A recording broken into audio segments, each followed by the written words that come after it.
Assalamualaikum warahmatullahi wabarakatuh. Ini ada form perhitungan pajak. Ini gunanya apa sih? Nah, ini gunanya adalah untuk formulir untuk menginformasikan ke bagian keuangan berapa nilai tagihan yang harus dibayar ke pihak ketiga atau ke supplier atau ke vendor atau ke pemasok setelah nilainya dikurangi oleh pajak. Oke, alurnya kan begini nih biasanya ya di pekerjaan nanti tuh alurnya seperti ini. Pertama-tama tuh kan bagian AP officer itu menerima tagihan dari supplier nih. Supplier nomor 1 mengirim tagihan ke AP officer. AP officer ini account payable officer lah.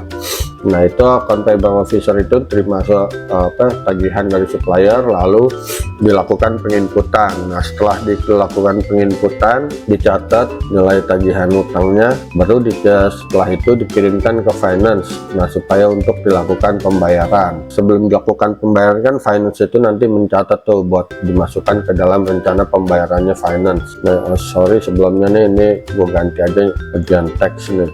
Nah, setelah dimasukkan ke rencana pembayarannya oleh bagian finance nih, entah bendahara atau treasury atau apalah kasir. Nah, setelah dimasukkan rencana pembayaran, lalu kan akan dieksekusi atau diproses untuk dilakukan pembayaran oleh finance. Nah, sebelum dilakukan pembayaran oleh finance, tagihan ini nih harus dilihat dulu ada unsur pajaknya atau enggak, PPh 21, 23.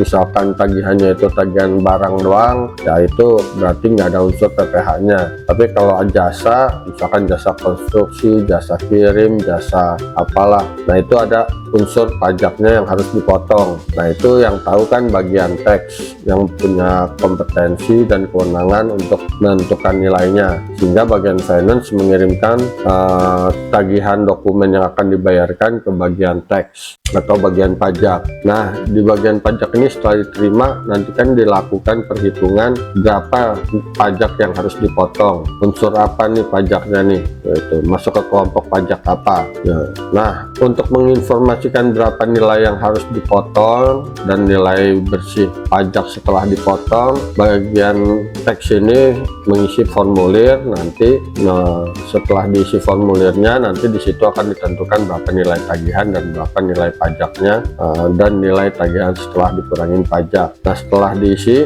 nanti formulir itu dikirim lagi ke finance, ke bagian finance. Misalkan tagihannya adalah 1 juta atas jasa apa, misalkan jasa ongkir atau jasa pengiriman. Nah, dipotonglah 2%, misalkan 20.000, sehingga bagian finance akan membayar ke bagian AP officer.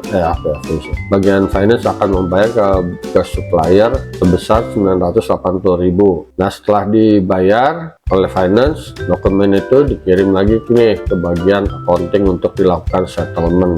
Itu bisa ke bagian accounting, bisa bagian accounting yang lainnya, atau bisa juga ke bagian AP officer juga.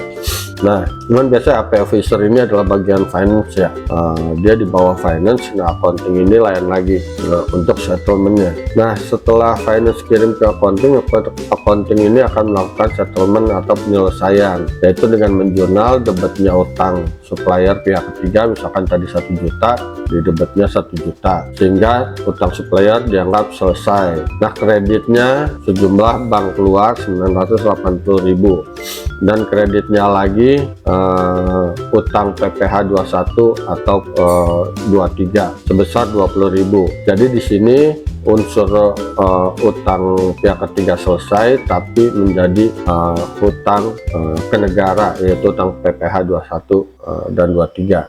Nah, setelah di jurnal oleh bagian accounting mengirimkan hasil penjurnalannya itu ke bagian tax bahwa ini ada utang PPh 21 dan 23 agar segera dibuatkan pengajuan pembayarannya oleh bagian tax. Nah, setelah terima bagian tax ini dari bagian accounting, pemberitahuan tentang pajak PPh 21 23 yang muncul dari hasil pemotongan, bagian accounting dan tax ini lalu membuat pengajuan pembayaran dengan membuat ID billing. Sekarang tuh pakai ID billing, hingga dilampirkan ID billingnya untuk diajukan ke bagian finance untuk dibayarkan, ditransfer ke kas negara. Nanti ada rekeningnya juga situ ID billingnya. Nah, nanti bagian finance balik lagi setelah terima pengajuan itu dimasukkan ke rencana pembayaran, lalu setelah dibayar nanti dikirimkan ke bagian accounting seperti yang tadi. Setelah dibayar kirim ke bagian accounting untuk dilakukan settlement. Oke. Nah setelah itu baru proses selesai gitu. Nah setelah proses selesai ini, sekarang kita masuk ke proses pembuatan perhitungan pajak. Nah inilah di sini yang fungsinya form tadi, formulir pemotongan pajak. Nah ini ada FPP, saya buka FPP. Nah ini untuk nanti di print lalu diserahkan ke bagian finance, dilampirkan yang tadi nih pas di sini nih nomor 6. Setelah dibuatkan perhitungan pajak dikirimkan ke bagian finance bersama tagihan yang tadi dari finance nih yang diterima nomor 4. Nah dilampirkan tuh formnya, form perhitungan pajaknya. Nah ini cara pengisiannya gimana sih gitu. Nah ini nyetak nih, cara ngisinya bukan di sini. Nah ini udah ada rumus-rumusnya, nanti tinggal bisa terisi secara otomatis. Nah untuk ngisinya agar terlisting apa aja yang sudah dibayarkan. Nah disinilah diisinya nih listnya, tabelnya, input tagihan. Nah ini untuk yang berwarna biru nih jangan diisi karena nanti ini ada rumusnya nih, tuh ada formulanya. Nah di sini nama pemasok misalkan Era Data 26 Motor CV Karya Gemilang. Nah ini kalau belum ada misalkan di sini 26 motor. Nah ini akan muncul NPWP-nya secara otomatis. Tapi misalkan belum ada nama pemasoknya, misalkan apa nama pemasoknya, Sukses Mandiri gitu. UD Sukses Mandiri. Nah ini kan NA nih, berarti belum ada. Nah kalau belum ada berarti di sini nama pemasoknya harus dimasukkan dulu, dibuat di database pemasok, DB pemasok. Misalkan tadi CV UD Sukses Mandiri. Nah ini badan atau perorangan, misalkan perorangan dia belum berbadan hukum. Nah ini misalkan NPWP nya misalkan saya copy sini, saya ganti misalkan 31 misalkan berapa, atau di sini 32 lah misalkan aja ya. Ini misalkan jalan Pekapuran, Kelurahan Sukatani, misalkan Kecamatan Tapos, nah Kota Depok, Provinsi Jawa Barat. Nah kalau sudah terisi nanti kita kembali lagi ke input tagihan. Nah di input tagihan ini udah mandiri. Nah ini udah muncul NPWP nya, tinggal kita lihat nanti kan terima invoice nih, nomor invoice nya misalkan 2023 USM misalkan USM 00021 misalkan. Nah tanggal invoice nya misalkan tanggal berapa, nanti bisa diisi di sini misalkan tanggal 3/6/23. Formatnya belum tanggal, saya formatin tanggal dulu. Sorry, gimana bisa sih. Nah format sel Indonesia, kita pakai Indonesia ya. Nah nih Indonesia. Nah 6 Maret misalkan tanggal invoice nya. Nah uraiannya misalkan jasa konstruksi gitu, atau pengiriman, jasa pengiriman. Ini uraian keterangan ya, keterangan transaksi, misalkan pengiriman paket ke pusat ya. Nah uraiannya nih misalkan tagihannya 150.000. Nah di sini jenis pajaknya apa, pengiriman misalkan jasa pengiriman.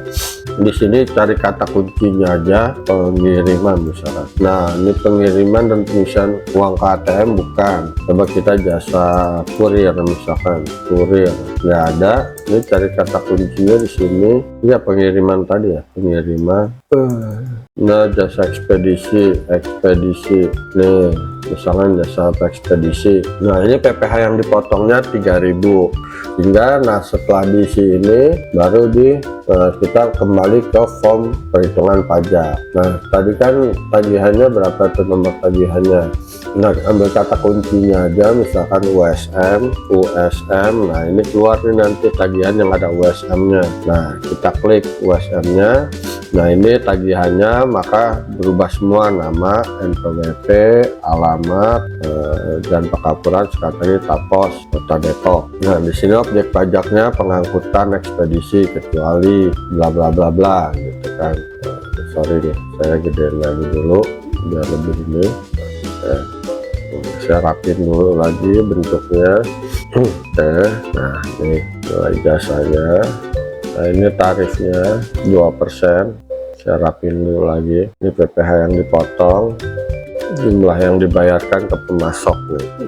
Jadi nanti bagian keuangan tahu berapa yang harus dibayarkan ke pemasok. Nah, seperti inilah nanti hasilnya. Nah, kalau udah baru tinggal dicetak, di print, lalu dilampirkan ke ketagihan sebagai informasi untuk bagian finance melakukan pembayaran. Oke, di sini mudah-mudahan berguna. Ya, ini kalau mau mencari invoice-nya misalnya 100 tuh invoice EDP era data potensial misalkan.